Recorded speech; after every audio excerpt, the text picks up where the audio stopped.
आइए बच्चों 2.1 में आगे बढ़ते हैं। क्वेश्चन नंबर 6 तक पिछले लेक्चर किया था हम लोगों ने। अब क्वेश्चन नंबर 7 से कह रहा है कि 2 सेट दिए गए, 4 सेट है sorry, A B C D, इसके मेंबर्स लिखे हुए हैं। तो वेरीफाई करना है आपको कि A cross B intersection C is equals to A cross B intersection A cross C होगा कि नहीं। दूसरा, ए क्रॉस सी एक उप समुच्चय होगा कि नहीं बी क्रॉस डी का। A cross C is a subset of B cross D. तो फर्स्ट से करना स्टार्ट करते हैं, फर्स्ट पार्ट से। फर्स्ट पार्ट का बच्चों एलएचएस लेते हैं पहले। फर्स्ट पार्ट का एलएचएस क्या है? A cross B intersection C. B, तो सबसे पहले क्या करेंगे बच्चों? बी इंटरसेक्शन सी निकालना पड़ेगा। तो सबसे पहले हम लोग बी इंटरसेक्शन सी निकाल लेते हैं और उसके बाद फिर उसका ए से क्रॉस प्रोडक्ट निकाल लेंगे। तो बी इंटरसेक्शन सी, ये आप सेट्स में पढ़ चुके हैं।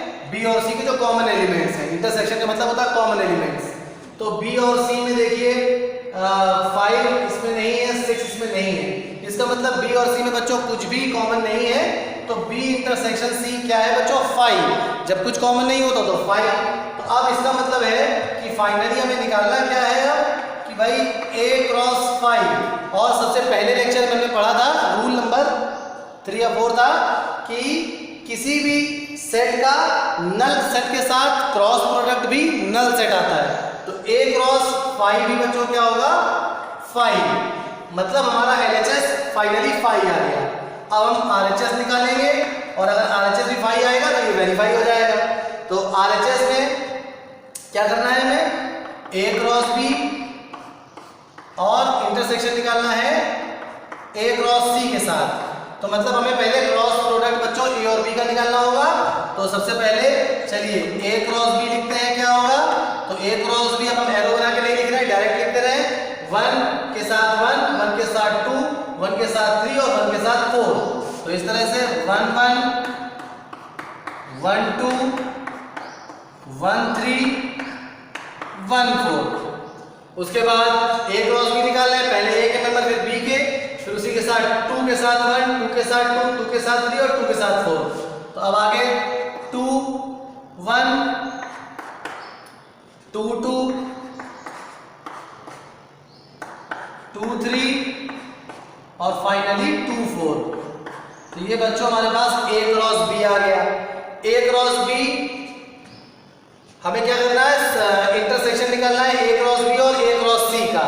तो a क्रॉस c निकालते हैं, फिर a क्रॉस c, उसके बाद इंटरसेक्शन निकालेंगे a cross b a cross c, a का c के साथ। 1 इज रिलेटेड टू 5, ऊपर देखते जाइए। 1 is related to 5, 1 is related to 6, comma 1 comma 6, फिर 2 5 और 2 इज रिलेटेड टू 6। ये हमारे पास a क्रॉस c आ गया। अब a cross b intersection a cross c के साथ। अब देखिए जरा 1 कॉमा, या ऊपर से देखना शुरू करिए, नीचे से कोई फर्क नहीं पड़ता, जिसमें कम है उसको ले लीजिए, जल्दी हो जाएगा। 1 कॉमा 5 इनमें कहीं नहीं है, 1 कॉमा 6 भी कहीं नहीं है, 2 कॉमा 5 भी कॉमन नहीं है, 2 कॉमा 6 भी कॉमन नहीं है। तो यहाँ पे मैंने देखा कि a cross c intersection a cross c भी क्या आ गया है? 5। इसका मतलब ये वेरीफाई हो गया। Therefore LHS is equals to RHS and both are 5. Second part, a cross c is a subset of b cross d.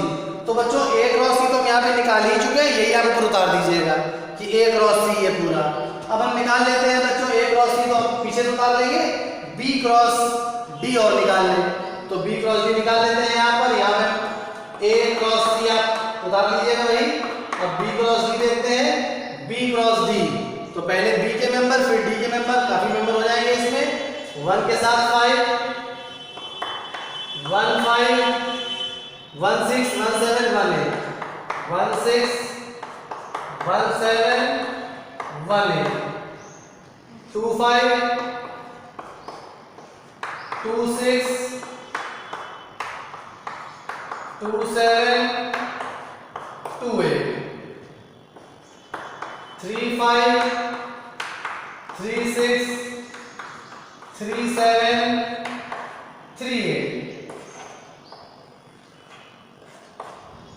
finally 4 5,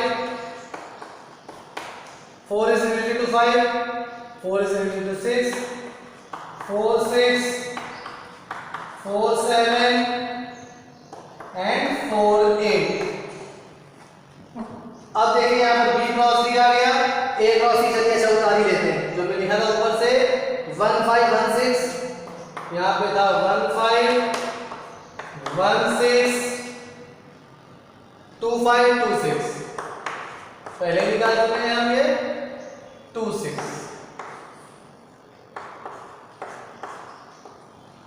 अब कह रहा है देखिए बच्चों, ये मान लीजिए पूरा A क्रॉस C एक सेट है और B क्रॉस D दूसरा सेट है, तो A cross C B cross D का सबसेट कब होगा? जब A क्रॉस C के सारे एलिमेंट B क्रॉस D में मौजूद होंगे। If all the elements of A cross C is a member of B cross D, then we can say that A cross C is a subset of B cross D. Now let us verify. 1, 5 is a element of B cross D. Yes. 1, 6 is a element of B cross D. Yes. 2, 5 is a element of B cross D. Yes. This and 2, 6 is an element of B cross D. Yes, it is. Finally, all the 4 members of A cross C are elements of B cross D. Then we can say that A cross C is a subset of B cross D. Verify हो गया। Therefore, A cross C is a subset of, क्या पूछा गया था यहाँ पे? A cross C is a subset of, पूरा वही लिखते हैं, A cross C is a subset of किसका बच्चों? B cross D का। चलिए ये क्वेश्चन नंबर 7 कंप्लीट हुआ आपका। आप क्वेश्चन नंबर 7 के बाद आ गया क्वेश्चन नंबर 8। चलिए क्वेश्चन नंबर 8 करते हैं। क्वेश्चन नंबर 8 कह रहा है कि A और B दो सेट दिए गए हैं। यहाँ पर A एक सेट है जिसके एलिमेंट्स है 1, 2 और फिर B भी एक सेट है जिसके एलिमेंट्स दिए गए हैं 3, 4। तो आपसे कह रहा है कि पहला पार्ट है कि A क्रॉस B लिखिए, तो हमें फाइंड करना है A क्रॉस B क्या होगा। चलिए A क्रॉस B फाइंड कर लेंगे। उसके बाद ये कह रहा है कि A क्रॉस B के कितने उप समुच्चय होंगे उनकी सूची बनाइए, मतलब कि A क्रॉस B के कितने सबसेट होंगे पहले तो ये पता करना है और फिर उनकी लिस्ट करनी है कितने होंगे।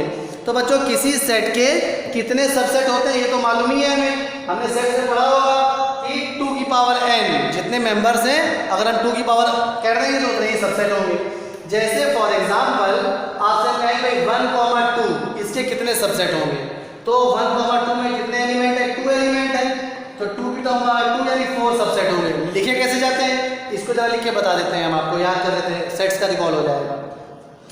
सबसेट लिखने के लिए अगर हम आपसे A के उप समुच्चय लिख रहे हैं, नंबर ऑफ सबसेट्स तो होंगे 4 और उनको लिस्ट करिए कौन कौन से हैं ये लिखना हो तो पहले तो 5 प्रत्येक सेट का उप समुच्चय होता है, फिर 1, फिर 2, फिर 5 1 2 और फाइनली 1, 2।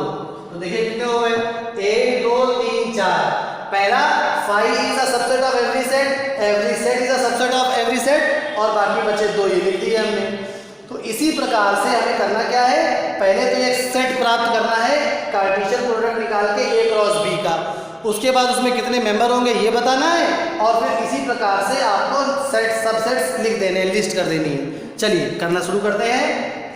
तो सबसे पहले हमें A क्रॉस B निकालना है, तो A क्रॉस B आप सीख चुके होंगे, बार बार बोला करने की आवश्यकता नहीं है। 1 is related to 3, 1, 3, 1 is related to 4, 1, 4, 2 is related to 3, 2, 3 और 2 is related to 4, 2, 4। अब देखिए बच्चों A क्रॉस B में कितने एलिमेंट आए हैं, ध्यान रखिएगा बच्चों, ये पूरा एक एलिमेंट है, ये पूरा एलिमेंट है, ये पूरा एलिमेंट, ये मतलब 4 एलिमेंट हैं। आप इसको x y z w भी ले सकते हैं कि भाई ये x है, ये y है, ये z है, ये w है। तो अब इसमें number of elements, number of subsets कितने होंगे A क्रॉस B के, तो यहाँ पर A क्रॉस B के हिंदी में लिख देते हैं, चलिए संख्या उप समुच्चयों की संख्या कितनी होगी बच्चों? वो होगी, इसमें कितने एलिमेंट है? 4, तो मतलब 2 की घात 4 यानी 16। तो अब आपको 16 एलिमेंट लिस्ट बना के लिखने हैं। तो इतना लंबा काम तो भैया हम करेंगे नहीं, तो आप खुद ही कर लीजिएगा।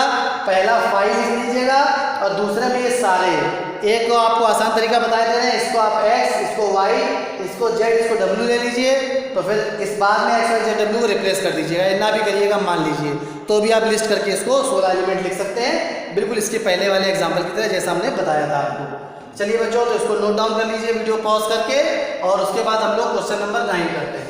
इसको इरेज कर दे रहे हैं और क्वेश्चन नंबर 9 पे आ जाते हैं सीधे कि क्वेश्चन नंबर 9 क्या कह रहा है।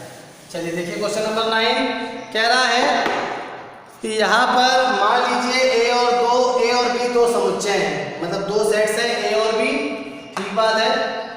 तो और कह रहा है कि number of elements in set A 3 है। आप पुस्तक खोल लीजिएगा, number of elements in set A है 3 और number of elements in set B ये भी दिया गया है 2, ठीक बात। अब कह रहा है कि यदि if x, 1 y, 2 and z, 1 ये A क्रॉस B में है, तो R in A cross B, मतलब A क्रॉस B में कितने मेंबर होंगे बच्चों? 3 दूनी 6, उन 6 में से कोई ये 3 दिए गए, ये भी A क्रॉस B में ही है। तो कह रहा है A क्रॉस B में, मान लीजिए A क्रॉस B में है, तो A और B को ज्ञात कीजिए, ठीक है। जहां पर x, y, z भिन्न भिन्न अवयव है, x, y, z अलग अलग है, तो A और B एक्चुअली में क्या होंगे हमें ये बताना है। चलिए देखिए कैसे करेंगे, बहुत आसान है।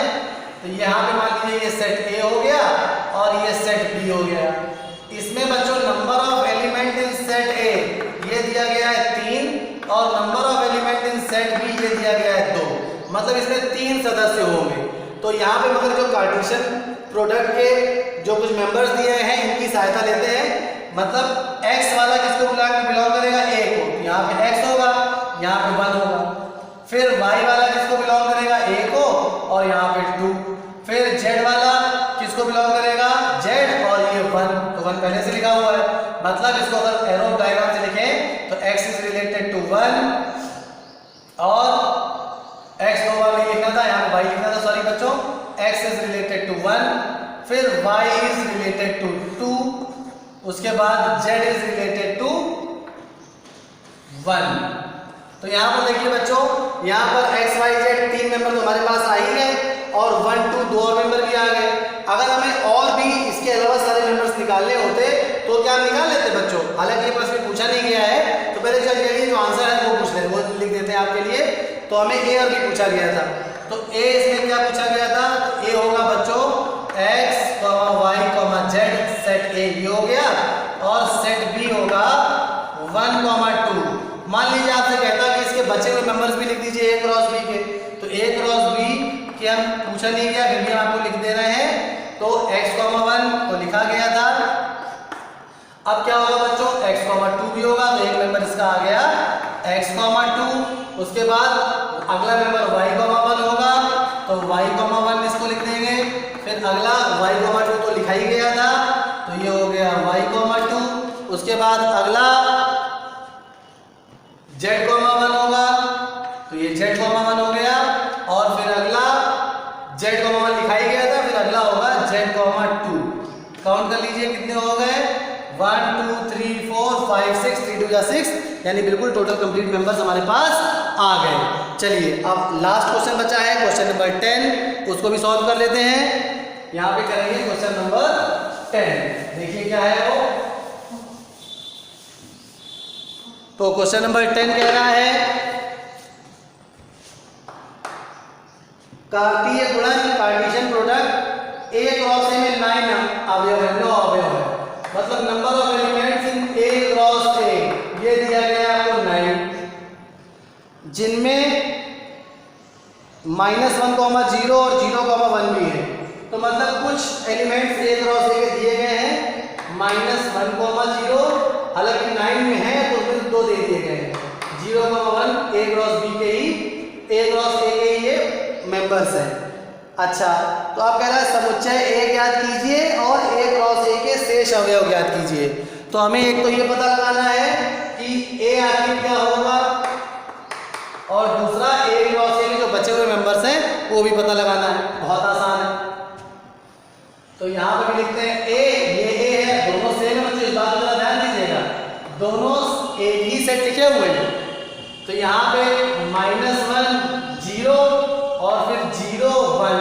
अब देखिए बच्चों, दोनों सेट जब एक ही हैं तो इसका मतलब है, अच्छा एक बात ये पता चले एक ही है, कुल मेंबर बच्चों कितने हैं 9।